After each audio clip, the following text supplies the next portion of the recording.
Hi மக்களே, welcome to லோபீஸ் world. So இன்றைக்கி நம்ம சேனலில் ஒரு சூப்பரான சிக்கன் ஸ்டார்டர் ரெசிபி தான் பார்க்க போகிறோம்.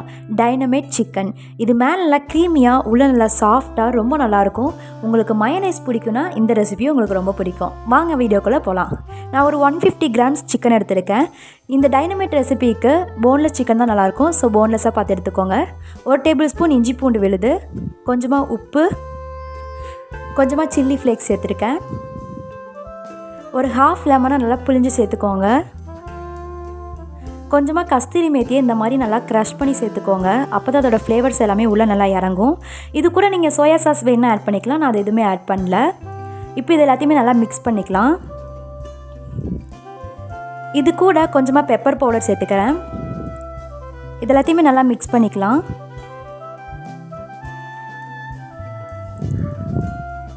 இப்போ இந்த சிக்கனை ஒரு ½ அன் ஹவருக்கு அப்படியே ஊற வச்சுருங்க. ½ அன் ஹவருக்கு அப்புறமா ஒரு பவுலில் 3 டேபிள் ஸ்பூன் மைதா மாவு சேர்த்துக்கிறேன். 3 டேபிள் ஸ்பூன் கார்ன்ஃப்ளவர்,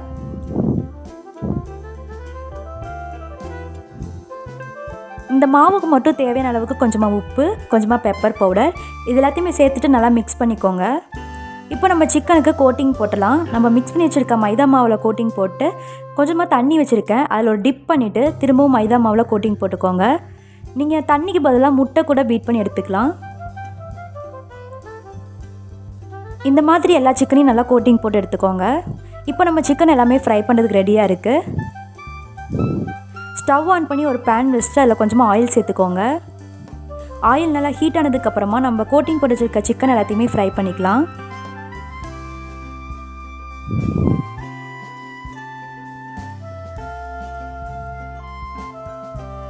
சிக்கன் ஒரு சைடு வந்ததுக்கப்புறமா இன்னொரு பக்கம் திருப்பி போட்டுக்கோங்க. நல்லா இந்த அளவுக்கு கோல்டன் அண்ட் ப்ரௌன் ஆகிற வரைக்கும் ஃப்ரை பண்ணிக்கோங்க. இப்போ நம்ம ஒரு சாஸ் ரெடி பண்ணிக்கலாம். ஒரு பவுலில் கொஞ்சமாக மயோனைஸ் சேர்த்துக்கோங்க. இது நீங்கள் எப்போ சாப்பிட போகிறீங்களோ அப்போ இந்த சாஸ் ரெடி பண்ணி அதில் சிக்கன் ஆட் பண்ணிக்கோங்க. அப்போ தான் நல்லாயிருக்கும்.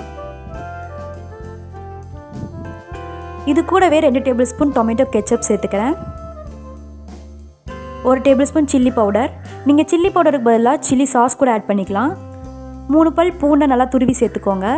இப்போ இந்த சாஸ் எல்லாத்தையுமே நல்லா மிக்ஸ் பண்ணிக்கலாம். இப்போ நம்ம ஃப்ரை பண்ணி வச்சுருக்க சிக்கன் எல்லாத்தையுமே ஒவ்வொன்றா அதில் சேர்த்துக்கோங்க.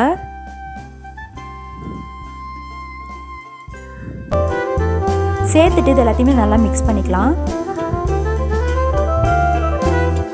கடைசியாக கொஞ்சமாக கொத்தமல்லி தழை தூவிக்கிட்டால் நம்ம டைனமைட் சிக்கன் ரெடி. ரொம்பவுமே சூப்பராக இருக்கும். ரெஸ்டாரண்ட்டில் சாப்பிட்ற மாதிரியே ஒரு டிஃப்ரெண்ட்டான டேஸ்ட்டில் இருக்கும். ஸோ நீங்களும் வீட்டில் ட்ரை பண்ணி பாருங்கள். ட்ரை பண்ணி பார்த்துட்டு எப்படி இருந்துச்சுன்னு எனக்கு கமெண்ட் பண்ணுறதுக்கு மறந்துடாதீங்க. உங்களுக்கு இந்த வீடியோ பிடிச்சிருந்துச்சுன்னா லோபீஸ் வேர்ல்டுக்கு சப்ஸ்கிரைப் பண்ணிடுங்க. டாடா.